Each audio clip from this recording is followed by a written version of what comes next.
My name is Chloe.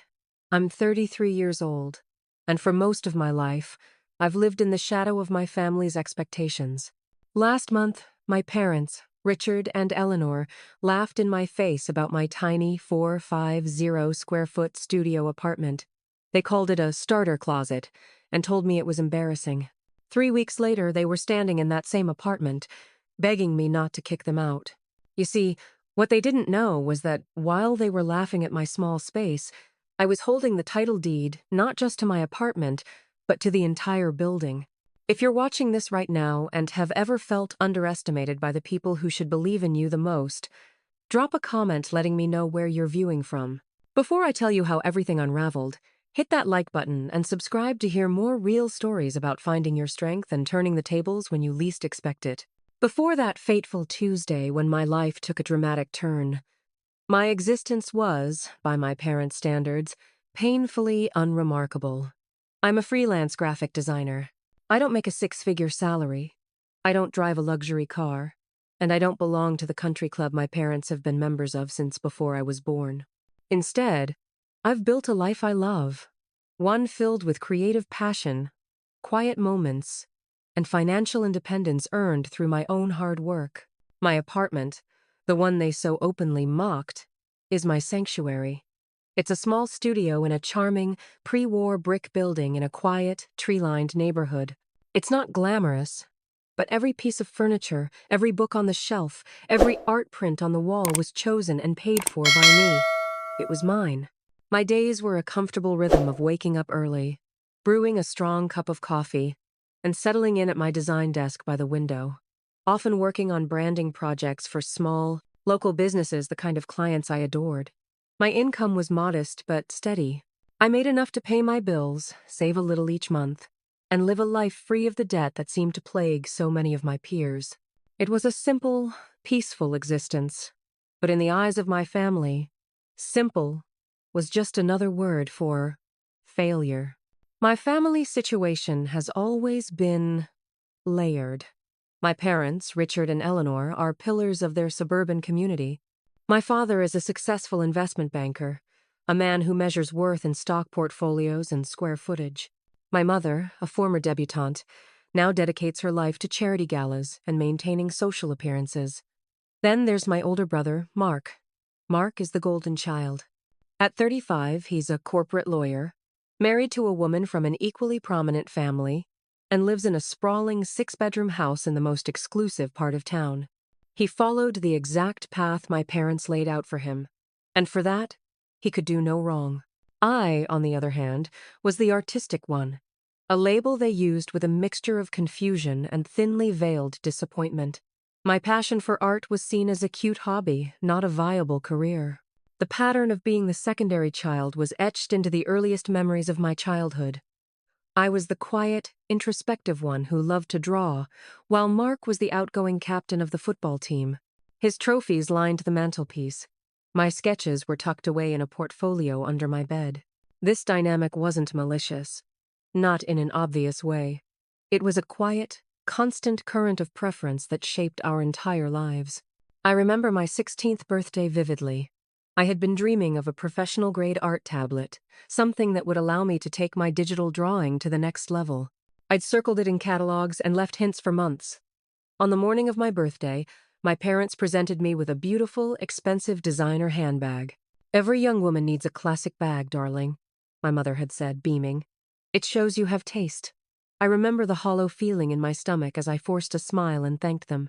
It wasn't a bad gift. It was just a gift for the daughter they wanted me to be, not the one I was. 2 months later, for Mark's 18th birthday, they bought him the exact convertible he'd wanted, a gleaming black sports car that he paraded around town. The message was clear. His desires were achievements to be celebrated. Mine were trivialities to be corrected. This pattern continued into adulthood. They paid for Mark's law school at a prestigious university without blinking, calling it a sound investment. When I chose to attend a state art college, my father sat me down for a serious talk about the financial realities of a creative career. I ended up taking out student loans to cover the majority of my tuition, determined to prove that I could make it on my own. And I did. I graduated with honors and slowly built a client base from scratch, working tirelessly from my small apartment. I never asked them for a dime after I turned 18. Mark, despite his high salary, often received help from them, a down payment for his house, a gift to join the most exclusive golf club. These were framed as things he had earned. The only person in my family who ever truly saw me was my grandmother, my mother's mother, Eleanor Sr., a woman they affectionately called Nana. Nana was the family matriarch, but she was different. She had a rebellious, artistic spirit that my mother had spent her whole life trying to suppress. Nana would send me art supplies for my birthday, call me every week to ask about my latest projects, and was the only one who told me she was proud when I launched my own freelance business. "Don't you ever let them make you feel small, Chloe," she'd told me once, her voice firm over the phone. "Your talent is a gift. Their balance sheets are just numbers."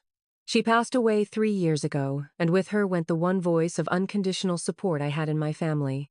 Her loss left a void that no one else could fill. Before she died, she left me a modest inheritance, a sum she had saved quietly over the years. It wasn't life-changing money, but it was enough to give me a sense of security I'd never had before. I never told my parents about it. I knew they would either dismiss the amount as insignificant or suggest I invest it properly through my father. So I kept it a secret, a final gift from the one person who truly understood. I thought, foolishly perhaps, that as we all got older, the dynamic might change. But it only solidified. My small apartment became the primary symbol of my supposed failure to launch. Visits from my parents were always accompanied by a barrage of backhanded compliments and unsolicited advice. "It's cozy, dear," my mother would say, her eyes scanning the room for flaws. "Have you thought about getting a real dining table instead of this breakfast nook?" My father was more direct. "Chloe, when are you going to get serious about your future? You're 33. You can't live in a starter apartment forever. How does it look to our friends?" They simply couldn't comprehend that I was happy. They saw my life not as a choice, but as a consequence of my failure to meet their standards. They saw my small apartment as a symbol of shame, a place to be hidden. They had no idea it was actually the foundation of my independence, the one place on earth where I was completely and utterly in control. I had managed to build a life on my own terms. Despite their constant disapproval, I just didn't realize that the very foundation of that life was about to be put to the ultimate test. I believed I had grown accustomed to their judgment, that I had built up a thick enough skin to deflect their comments.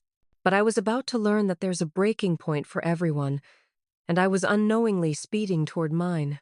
The event that set everything in motion arrived, as most life-altering events do, disguised as a minor inconvenience. It came in the form of a phone call on a rainy Tuesday morning in April. I was in the middle of a complex logo design for a new bakery, deeply focused when my mother's name flashed across my phone screen. I almost let it go to voicemail, but a nagging feeling made me answer. "Chloe, darling, thank God you picked up," she said, her voice laced with a level of frantic energy that was unusual even for her. "We have a complete and utter disaster on our hands.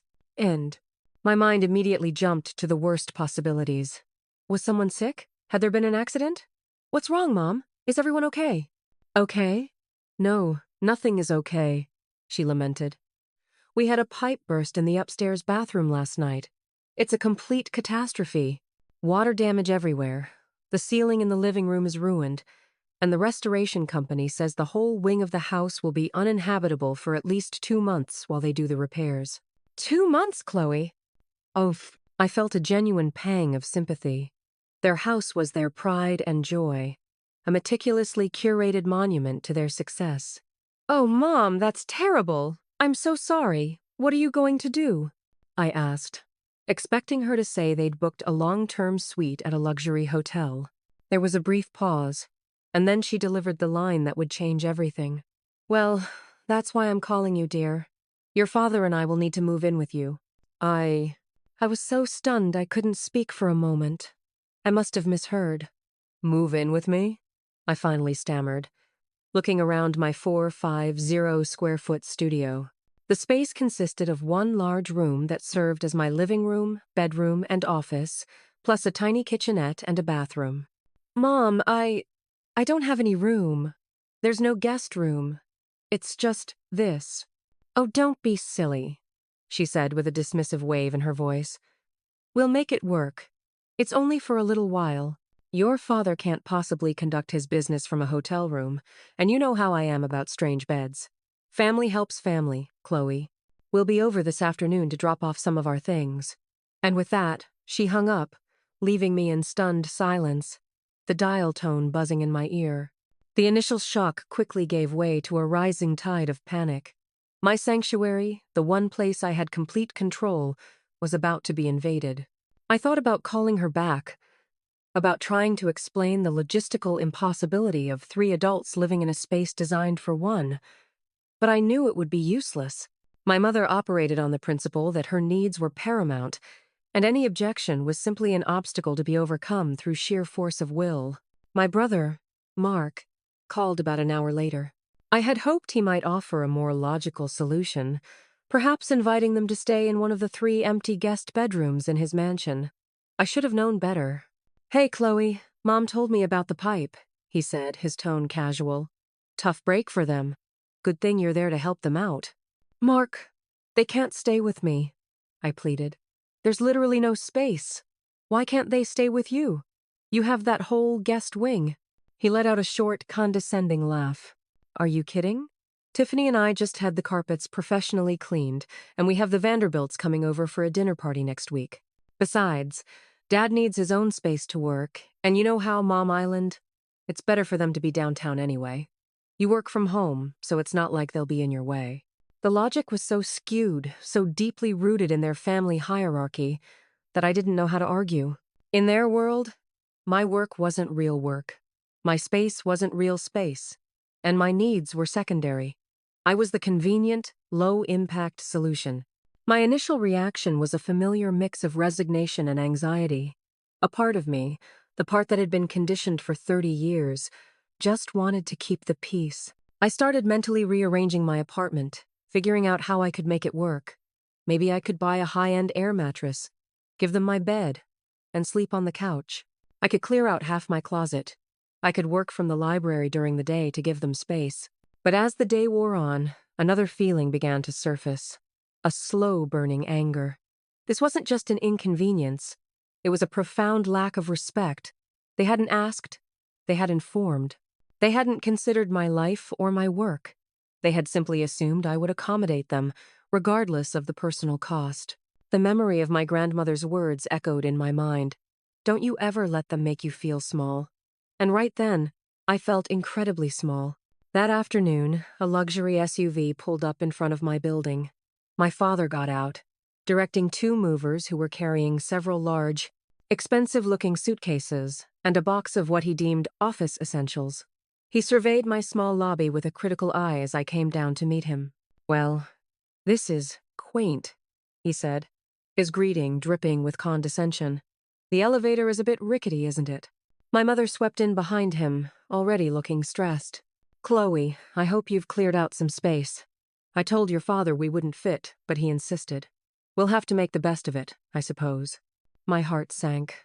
This wasn't a family coming together in a crisis. This was an occupation. They saw my home not as a favor I was granting, but as an amenity they were entitled to. The storm had arrived, not as a burst pipe in their home, but as a tidal wave of entitlement crashing into mine. As they stepped into my apartment for the first time as temporary residents, the look of undisguised disdain on my mother's face told me everything I needed to know. This wasn't going to be a minor inconvenience. It was going to be a war fought in 450 square feet.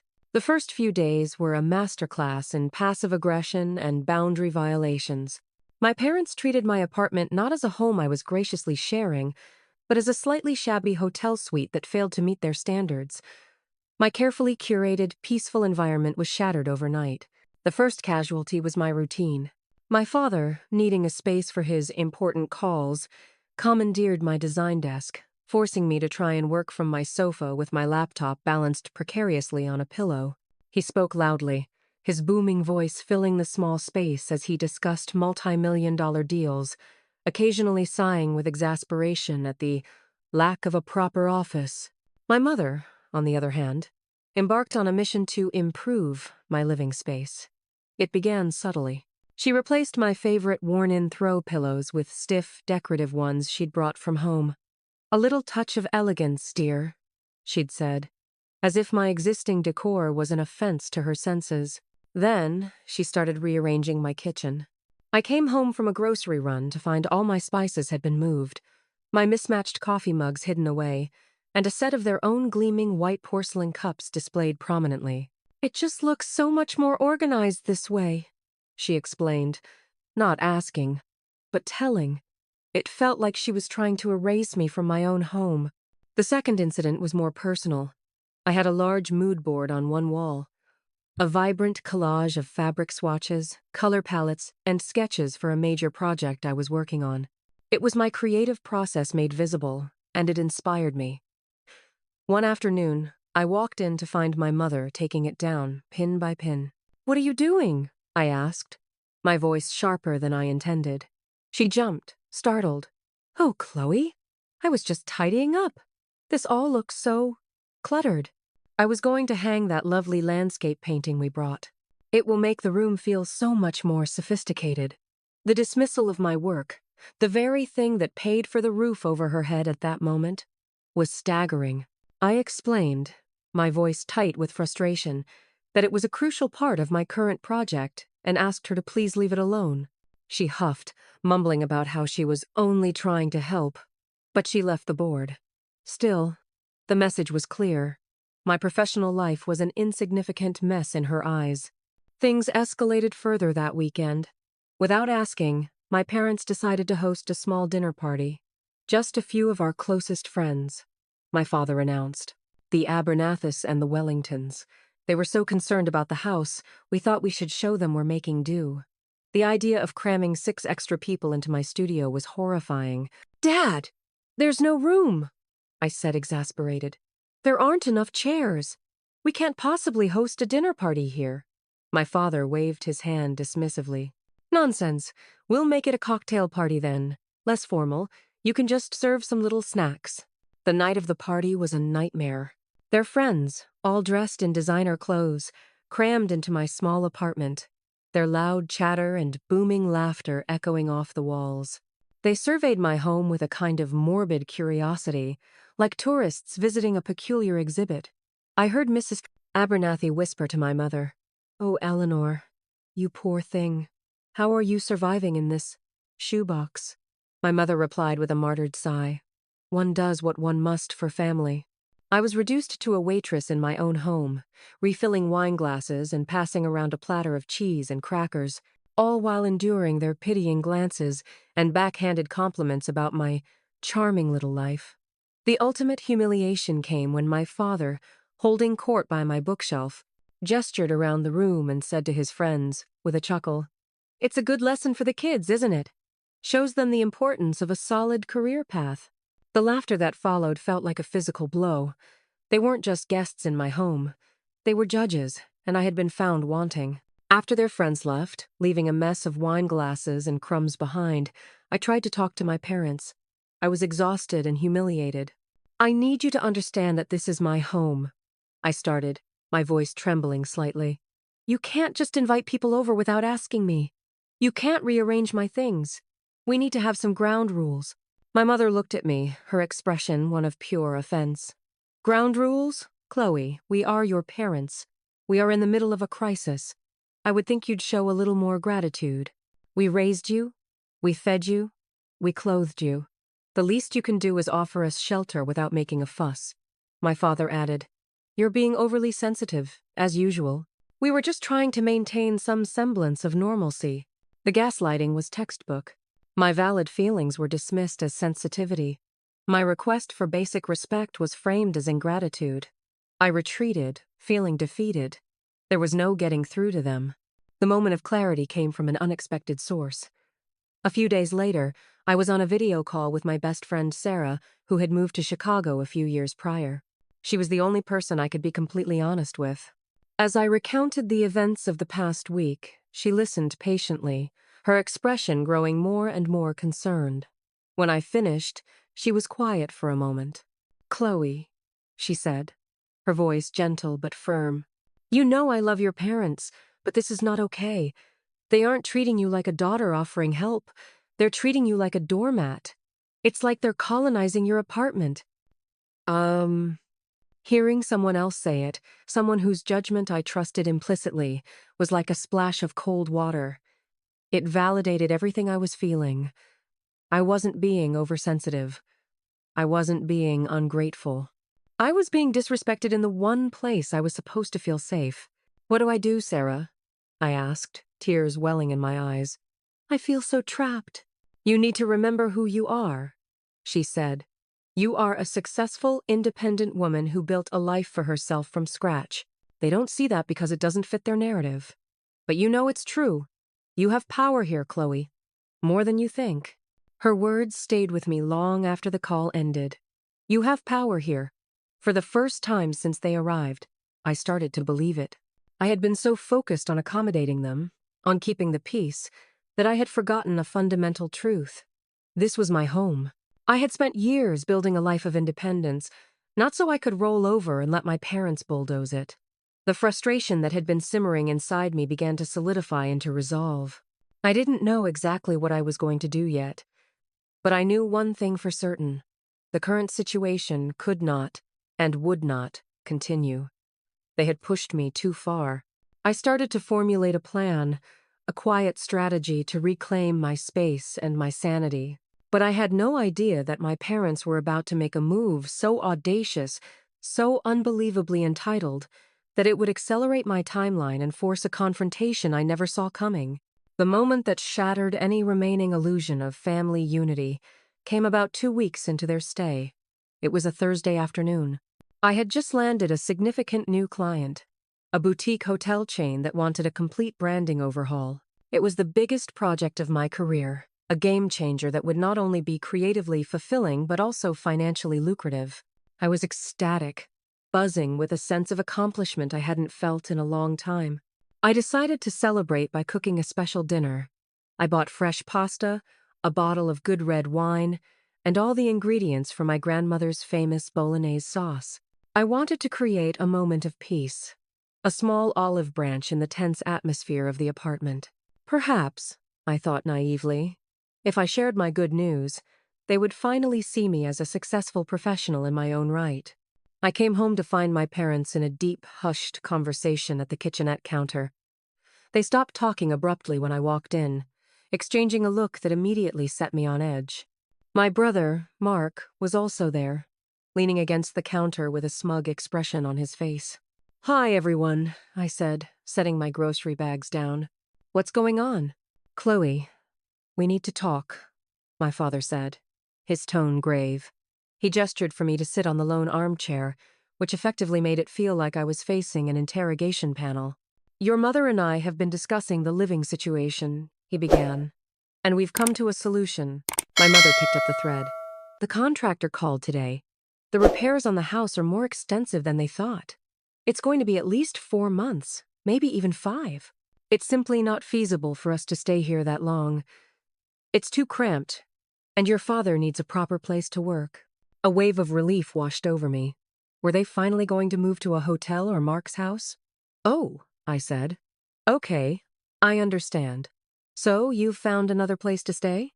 Mark let out a small, condescending snort. "Not exactly." My father cleared his throat, unable to meet my eyes. "We were talking to the building manager this morning. A lovely one-bedroom unit just opened up on the 4th floor. It's much more spacious than this place. It has a separate office nook for me and a proper kitchen for your mother." I was confused. "That's great. So you're going to rent it?" "Well, here's the thing," my mother said, stepping forward. She placed a hand on my shoulder, a gesture that was meant to be comforting but felt deeply patronizing. "Mark has graciously offered to cover the rent for us for the next few months. A gift, really. So we'll be moving into that unit." "That's wonderful news," I said slowly, still not understanding where this was going. "I'm so glad you found a solution." "Yes," my father said, finally looking at me. "But there's a complication. The apartment comes unfurnished. And all of our furniture is in storage or covered in plastic sheeting. It would be a logistical nightmare to get it all out. And frankly, we don't want to pay to move it twice. End quote. The air grew thick with unspoken meaning. I felt a cold dread begin to creep up my spine. My mother delivered the final blow, her voice sickeningly sweet. So, the most logical solution is for you to move into that apartment, Chloe. And we will stay here, in your furnished place. It's already set up, and it just makes sense. You can take your essentials, of course, but we need the furniture. It will be like a little adventure for you, and you'll have a bit more space. Oh, I stared at them, speechless. The sheer, unmitigated audacity of it was breathtaking. They weren't just disrespecting my space. They were trying to displace me from it entirely. They wanted to kick me out of my own home, the home I had built, the home I paid for, and move me into an empty apartment, all for their convenience. They wanted to take over my life. Let me get this straight, I said, my voice dangerously quiet. You want me to pack up my belongings and move into an empty apartment upstairs so you can live here with my furniture in my home? It's the most practical solution, Mark chimed in, as if I were a child who couldn't grasp a simple concept. We're all making sacrifices here. Sacrifices? I wanted to scream. What sacrifice was he making by paying for an apartment with the money our parents had likely invested for him? What sacrifice were they making by commandeering my life? The only person being asked to sacrifice anything was me. That was the moment everything shattered. The years of quiet resentment, the constant feeling of being second best, the endless struggle for their approval, it all coalesced into a single, blinding flash of clarity. My grandmother's voice was no longer a whisper. It was a roar in my head. Don't you ever let them make you feel small. They didn't see me. They had never seen me. I wasn't a person to them. I was a resource. I was a fallback plan. My home was not my sanctuary. It was their overflow storage. I looked at their faces, my father's stern entitlement, my mother's manipulative sweetness, my brother's smug superiority, and I didn't feel sadness anymore. I felt a profound, liberating rage. The tightrope I had been walking for 33 years just snapped. I stood up slowly. The bolognese ingredients sat on the counter, a forgotten monument to a peace that was never possible. No, I said. The word was quiet, but it landed in the room with the force of a thunderclap. What did you say? My father asked, his brow furrowed in disbelief. I said no, I repeated, my voice stronger now, fueled by a certainty that came from the deepest part of my soul. I will not be moving out of my home. Not to the 4th floor. Not anywhere. My mother gasped, clutching her pearls in mock horror. Chloe, don't be difficult. We are your family. You are? I agreed, looking each of them in the eye. And you have just made it abundantly clear what that means. This conversation is over. They had no idea what they had just unleashed. They thought they were pushing their inconvenient daughter into a corner. What they had actually done was back a tiger, and they had no idea how sharp my claws were. They looked at me with shock and indignation, still believing they held all the cards. They had no inkling that the game had changed, and I was holding a hand they couldn't possibly have anticipated. My plan was no longer just about reclaiming my space. It was about reclaiming my life. The atmosphere in the apartment after my refusal was thick with a toxic silence. My parents and Mark stared at me as if I had sprouted a second head. They had expected tears, arguments, and eventual capitulation. They had not expected a simple, immovable no. They spent the rest of the evening ignoring me, speaking to each other in loud, pointed whispers about my ingratitude and selfishness. I didn't care. The switch inside me had been flipped. For the first time, their opinions were just noise. That night, I didn't sleep. Instead, I sat in my worn velvet armchair, the one my grandmother had left me, and I planned. The anger that had ignited inside me wasn't a wildfire. It was a forge. It was shaping my resolve into something hard and sharp. Sarah's words echoed in my mind. You have power here. It was time to use it. My secret weapon wasn't just a single document. It was a carefully constructed fortress of financial independence that I had been building for years, brick by secret brick. The centerpiece, of course, was the inheritance from my grandmother. After she passed, I had received a check for just over $200,000. It was the most money I had ever seen. My first instinct was to do what my father would have advised: invest it in the stock market. But my grandmother's disdain for their world of numbers and risk gave me pause. I wanted to use her gift for something real, something tangible, something that would give me permanent security. At the time, the pre-war building I lived in, the Wilshire, was a rental property owned by a family who had held it for generations. The apartments were charming but dated, and the owners were looking to sell the entire building rather than invest in costly upgrades. Through a friend in real estate, I learned it was being sold off-market. It was a long shot, but I contacted the owners. I told them my story, how I loved the building, how it was my first real home, how I wanted to preserve its character.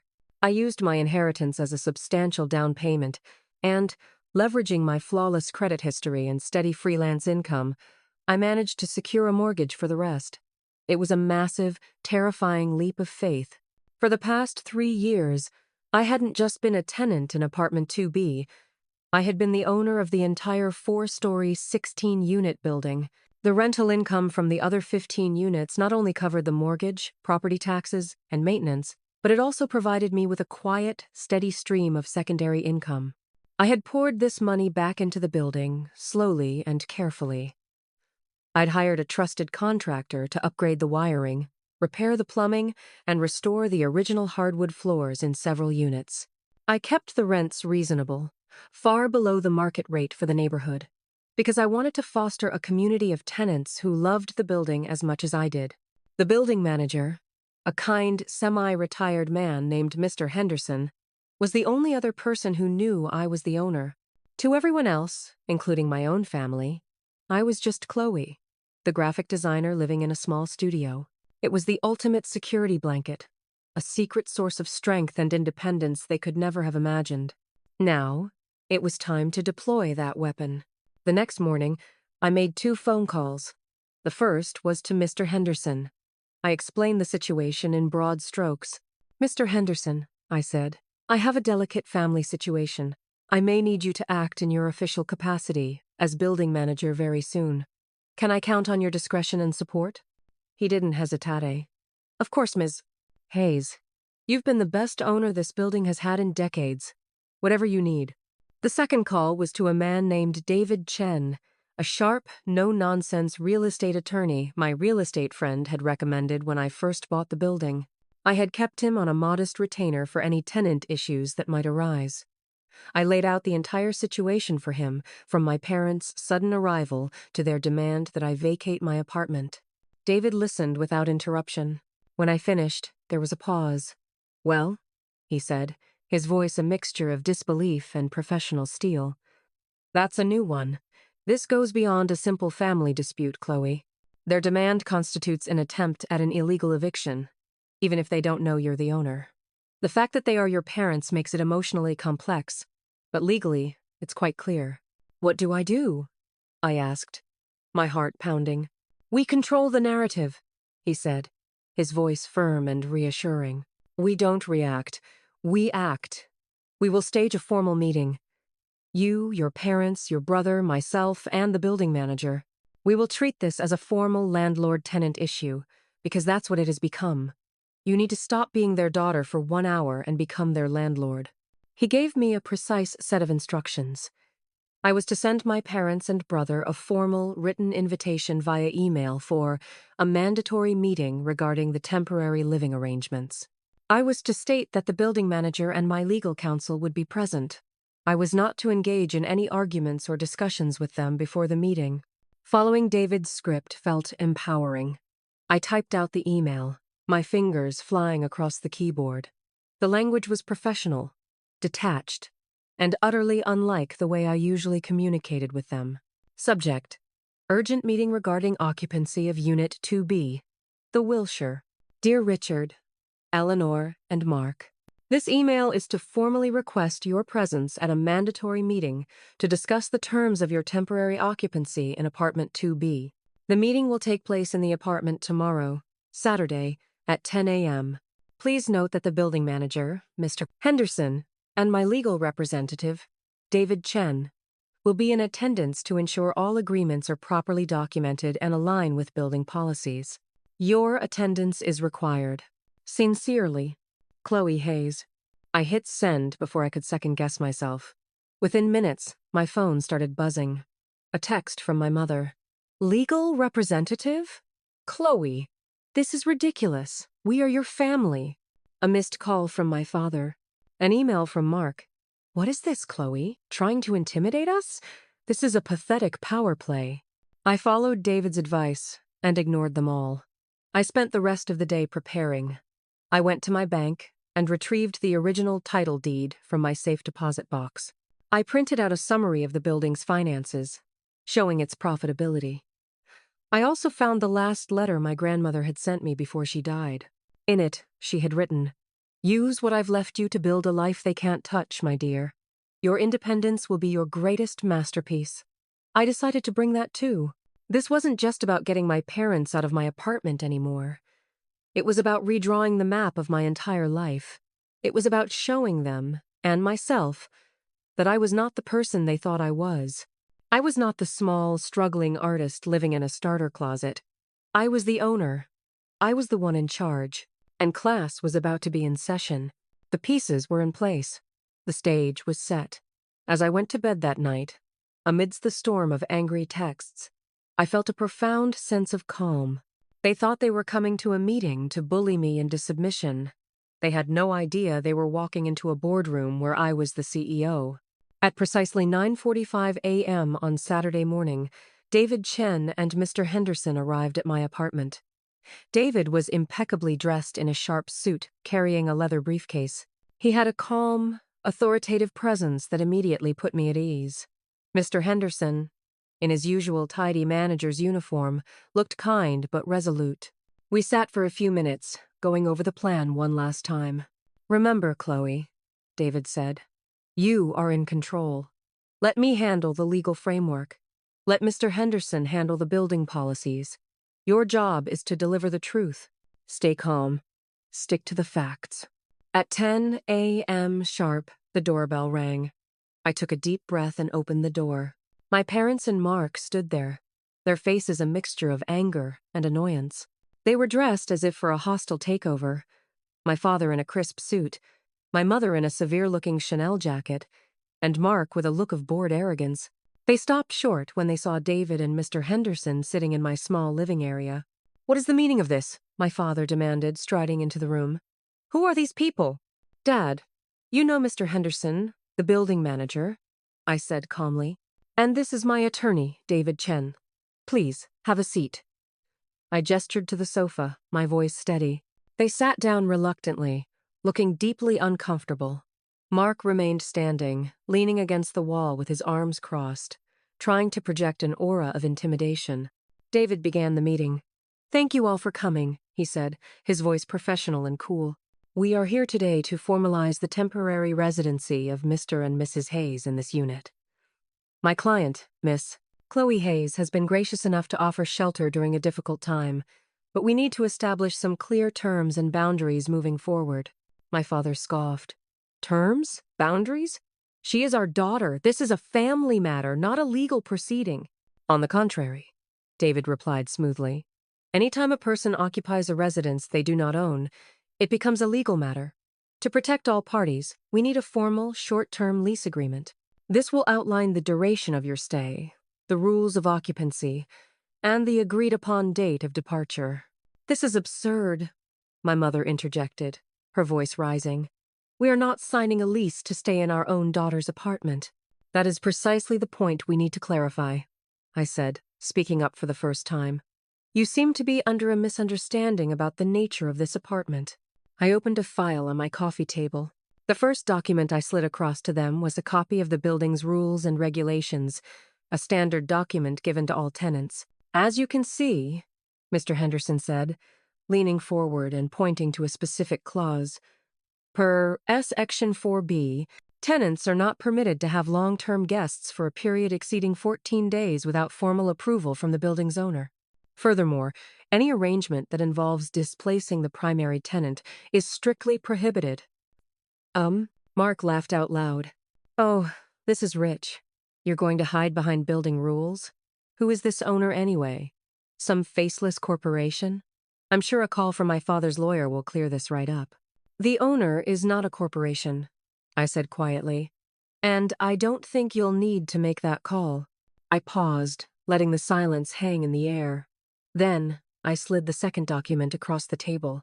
It was the letter from my grandmother. What is this? My mother asked, picking it up with a look of confusion.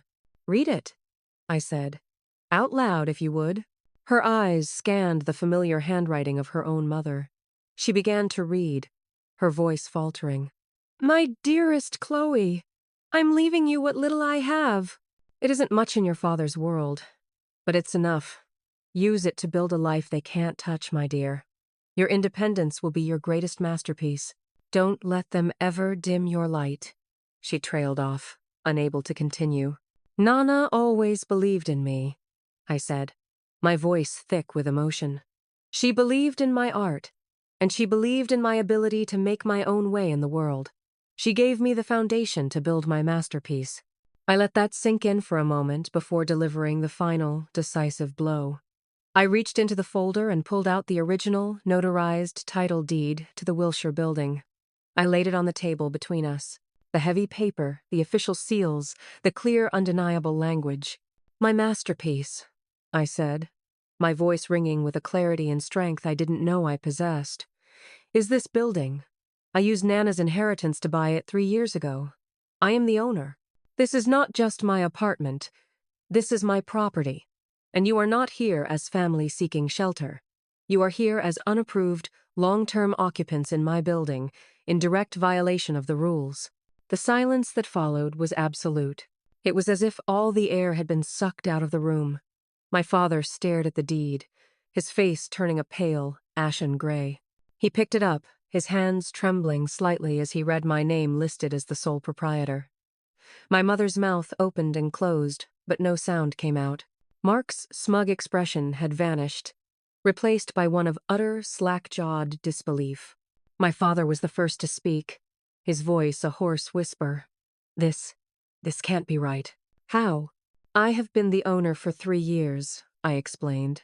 The income from the other 15 units pays the mortgage. And then some. It's a very successful investment. The starter closet you've been mocking is the headquarters of my rather profitable real estate business.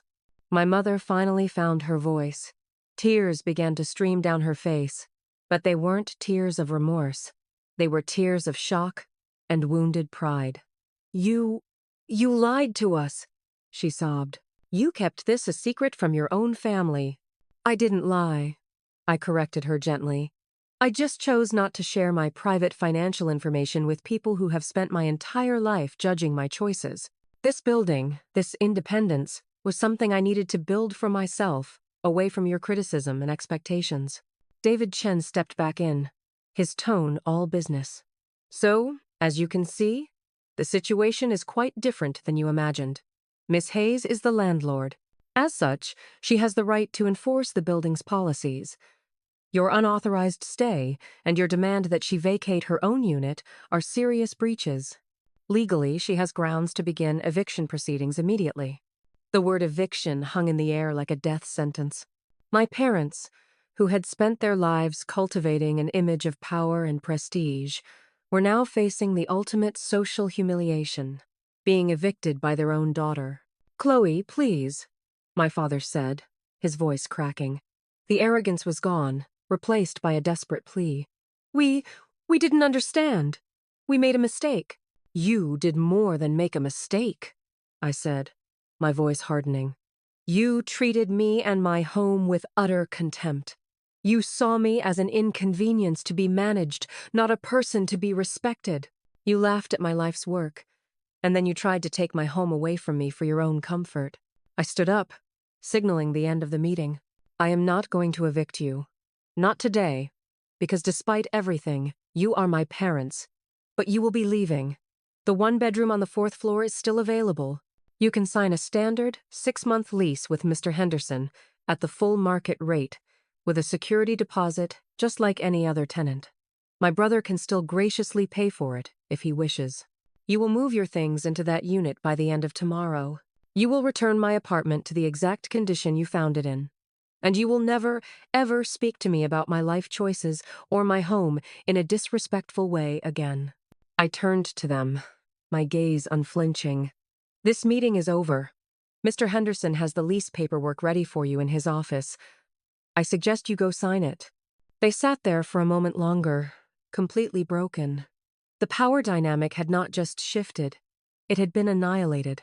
They filed out of my apartment in silence, defeated. The titans of industry and society were humbled, reduced to mere tenants in their daughter's building. As the door closed behind them, I sank into my armchair, the one from my grandmother, and let out a long, shaky breath. It was done. I had won. But it didn't feel like a victory. It felt like a necessary, painful amputation. I had reclaimed my home, but in doing so, I had shattered the fragile illusion of my family. I was left wondering if it was possible to ever rebuild from the rubble, or if some things once broken were meant to stay that way forever. The day after the confrontation was one of the strangest of my life. A profound, almost unnerving quiet settled over the apartment. The oppressive weight of my parents' presence, which I had only fully recognized once it was gone, had lifted. I woke up to the sun streaming through my window, made coffee in my own kitchen without having to navigate around my mother's critical gaze, and sat at my own desk, my mood board hanging proudly on the wall. It felt like I could breathe again, deeply and without reservation. True to my word, they began moving their things out that morning. They didn't speak to me. They hired the same movers, who worked with a somber efficiency, carrying the expensive suitcases and boxes out of my apartment and up 2 flights of stairs to their new, temporary home on the 4th floor. I watched them from my window for a moment. My father, who usually commanded every room he entered, looked smaller, directing the movers with a weary resignation. My mother's face was puffy and strained, her usual impeccable composure gone. There was no anger left, only a hollow sense of defeat. I felt a pang of something not pity, exactly, but a sad acknowledgement of the chasm that now lay between us. By evening, my apartment was mine again. The stiff, decorative pillows were gone, and my favorite worn ones were back on the sofa. My mismatched coffee mugs were out of hiding. The silence was a balm. I ordered my favorite takeout, put on some music, and sat in my armchair, simply existing in my reclaimed sanctuary. The freedom was intoxicating. That night, I called Sarah.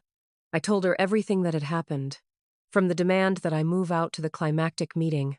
She was silent for a long moment after I finished, and then she let out a whoop of triumph. "Yes, Chloe, that's my girl. I am so unbelievably proud of you." Her unadulterated joy was infectious, and for the first time, I allowed myself to feel a flicker of pride. I hadn't just survived.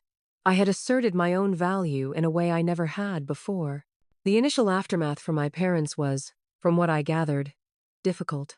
Mr. Henderson reported that they signed the 6-month lease without protest, my father writing a check for the security deposit and first month's rent on the spot. Mark did not, in fact, end up paying for it. I suspect the humiliation of the situation, coupled with the reality of having to pay full market rate, was a shock to their system. They had to furnish the new apartment from scratch, ordering basics online and having them delivered. The process seemed to exhaust them. They were used to having decorators and assistants handle such things. Now, they were faced with the mundane reality of building a temporary home from nothing, a reality I had lived my entire adult life. A week later, my brother Mark called me. It was the first time I'd heard from him since the meeting. His tone was clipped and angry. "I hope you're happy, Chloe," he said, without any preamble. "You've completely humiliated Mom and Dad. They're miserable. They are living in a lovely, furnished bedroom apartment in a great building, a situation many people would be grateful for," I replied calmly. "The only thing that has changed is that they are no longer living at my expense and convenience." "It's not about the apartment, it's about the principle," he shot back. "You embarrassed them in front of strangers. You threw your money in their faces." "No, Mark," I corrected him. "I didn't throw money in their faces. I presented a fact they had refused to acknowledge, that I am a capable, independent adult. The money was just proof. Their humiliation isn't my fault. It's a consequence of their own arrogance and their refusal to see me as an equal. He sputtered for a moment, unable to form a coherent argument against my logic, and then hung up. My new life began to take shape. The big hotel branding project was a massive success, leading to 2 more high-profile clients. My business was growing faster than I had ever dreamed. With the steady income from the building and my flourishing freelance career, I felt a sense of security that was entirely new. It wasn't just financial, it was emotional. I was no longer waiting for anyone's approval. I was a self-made woman, and the knowledge was empowering. I started making small, meaningful changes.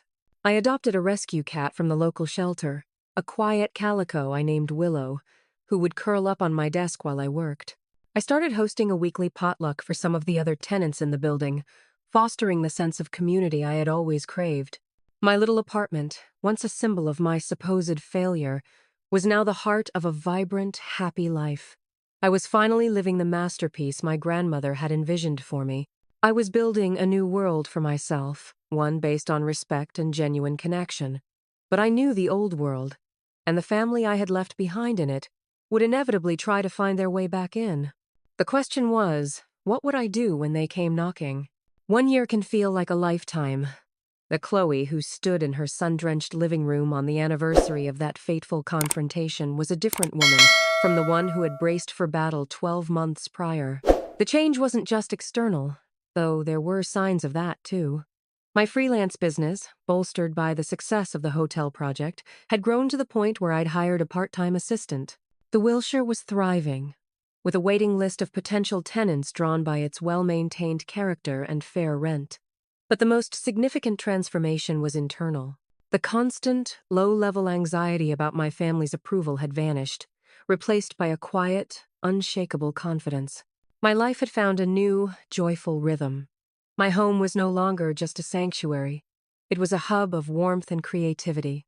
The weekly tenant potlucks had become a cherished tradition, forging friendships that felt more like family than my own blood relatives. My cat, Willow, was the building's unofficial mascot. I had even started dating someone, a kind, funny architect named Ben, who I'd met at a local coffee shop. He loved my small apartment, calling it a perfectly designed jewel box, and more importantly, he admired my independence and respected my boundaries. He knew the whole story about my family, and he never once made me feel like I needed to apologize for the choices I had made. The fate of my parents and brother unfolded in a way that felt like natural, albeit painful, justice. My parents completed their 6-month lease at the Wilshire. Living in the building, they were forced to see my life up close for the first time. They saw tenants greeting me warmly in the hallways. They saw the beautiful flowers I planted in the front courtyard. They saw me coming and going, happy and self-sufficient. They were seeing the life I had built, not the one they had imagined for me. And the cognitive dissonance was clearly a struggle for them. When the repairs on their house were finally finished, they moved back to their suburban palace. But something had irrevocably shifted. The humiliation of that meeting, followed by 6 months as tenants in their daughter's building, had cracked the very foundation of their self-perception. Their social circle had heard whispers of the story. The truth always has a way of leaking out, and the pitying glances they had once directed at me were now turned toward them. They had lost face, the one currency they valued above all else. Their relationship with my brother Mark also fractured. Once they were no longer a unified front of superiority, the cracks in their own dynamics began to show. Mark, who had always relied on their financial and social backing, found them less willing to bankroll his whims. I learned through the family grapevine that when he asked for a significant loan to invest in a risky tech startup, my father, for the first time ever, said no. He told Mark it was time he learned to stand on his own 2 feet. The golden child, stripped of his unconditional support system, was struggling to navigate a world that didn't automatically cater to him. His marriage became strained under the new financial pressure, and the perfect facade he and his wife had maintained began to crumble. My relationship with my parents entered a new, tentative phase. After they moved out, my mother called me. Her voice was different, softer, more hesitant. She asked if she could take me to lunch. We met at a neutral location, a quiet bistro halfway between my apartment and her house. "I've done a lot of thinking, Chloe," she said, stirring her iced tea. "I was wrong. We were wrong. We were so focused on the life we wanted for you that we never stopped to see the beautiful life you were building for yourself." She confessed that her pride had been deeply wounded, but that watching me manage the building with such competence and grace had forced her to see me in a new light. "Your grandmother would be so proud," she said, tears welling in her eyes. She always knew. It wasn't a magical fix. It was the beginning of a long, slow process of rebuilding. My father was slower to come around, his pride a formidable barrier. But even he began to make small gestures. He sent me a link to an article about award-winning graphic designers. He asked for my opinion on a renovation for his office building. They were small steps, but they were steps in the right direction. We started having dinner once a month. The conversations were still sometimes stilted, but the condescension was gone, replaced by a new, cautious respect. They were finally getting to know their daughter, not the idea of her they had held for so long. I never went back to being the person who craved their approval. I didn't need it anymore. I had found my own. My value wasn't tied to their validation, and that freedom changed everything. Our new relationship was on my terms, built on the solid ground of mutual respect. I learned that sometimes you have to tear a family down to its foundations to have any hope of building it back up, stronger and more honest than before. The pieces of my life had settled into a new, beautiful mosaic. But I knew that the greatest lesson wasn't about property or money. It was about the real meaning of home, and I was finally ready to understand what that truly meant. As I sit here today, in my sun-filled apartment, with Willow purring on my lap and the gentle hum of the city outside my window, I often think about the journey that brought me to this place of peace. It's a journey that started with a feeling of being small, of being less than, and ended with a profound understanding of my own worth. The title deed to the Wilshire was my secret weapon, yes, but the real power wasn't in the piece of paper. The real power was in the independence. It represented an independence I had built for myself long before my grandmother's gift gave it a physical form. For years, I had allowed my family's definition of success to dictate my own happiness. I had internalized their judgment, believing that my quiet, creative life was somehow a consolation prize compared to the grand, materialistic world they inhabited. I let their laughter about my small apartment echo in the quiet corners of my mind. What I didn't realize was that I wasn't just defending a 450 square foot space. I was defending my right to define my own life, to build my own version of success, to be the author of my own story. The greatest lesson I learned is that home is not a place defined by square footage or expensive furniture. Home is the space where you are seen, valued, and respected for exactly who you are.